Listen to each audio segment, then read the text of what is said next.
जब जब जिक्र होता है तब पुष्पा राज का ख्याल जहन में आता है। दरअसल पैंडेमिक के बाद साल 2021 में जब फिल्म थिएटर में चलने लगी थी तब एक बार फिर साउथ की फिल्में भारत में अपने पंख फैलाने लग गई थी। ऐसी एक फिल्म उस साल दिसंबर के महीने में आई थी, पुष्पा द राइज। इस फिल्म के रिलीज होने के बाद अब तक भारत का बच्चा बच्चा पुष्पा नाम समझकर फ्लावर समझे क्या फायर है मैं जैसे डायलॉग बड़े स्वैग के साथ बोलते हुए नजर आते हैं। इसमें अल्लू अर्जुन और रश्मिका मंदाना थे जो बॉक्स ऑफिस पर हिट साबित हुए। अब पूरे 3 साल के बाद मूवी का पार्ट 2 पुष्पा 2 द रूल आ गया है, जिसमें जोड़ी फिर से धमाल मचाने वाली है। फिल्म के अंत में एसपी भंवर सिंह शेखावत यानी फहद फाजिल को देखकर फैंस बेसब्री से उसके अंजाम का इंतजार करने लगे थे, जो पुष्पा पार्ट 2 के रूप में आने का वादा करके गया और वो अब पूरा हो गया है। पुष्पा राज और उनकी श्रीवल्ली के साथ पुष्पा 2 द रूल के साथ वापसी कर रहे हैं। जाने क्या है फिल्म की कहानी।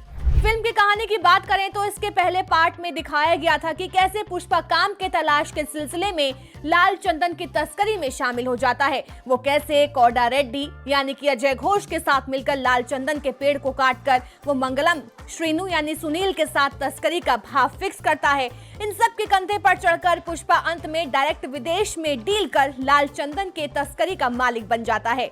इस सिलसिले में पुष्पा के पीछे जहां कई गिरोह पड़े थे तो वहीं अंत में एंट्री होती है एसपी भंवर सिंह शेखावत यानी फहद फाजिल की, जो पुष्पा को पकड़ना चाहता है। अब शुरू होती है पुष्पा 2 द रूल की कहानी। कुछ साल बाद पुष्पा राज आंध्र प्रदेश के चित्तूर में अपना दबदबा बना चुका होता है। इंटरवल के बाद के एक्शन सीक्वेंस कमाल के हैं तो वहीं पुष्पा और भंवर सिंह शेखावत की जुगलबंदी कमाल की होती है। क्यों देखें पुष्पा 2।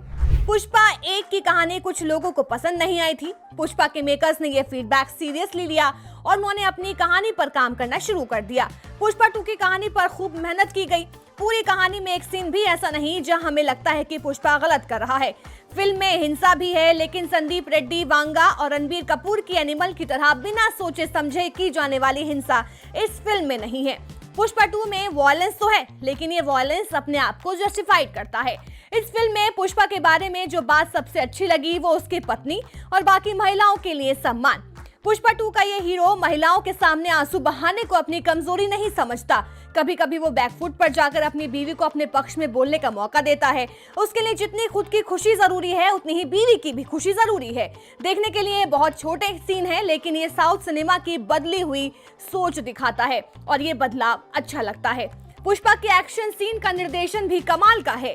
हर एक्शन सीन एक खास तरीके से डिजाइन किया गया।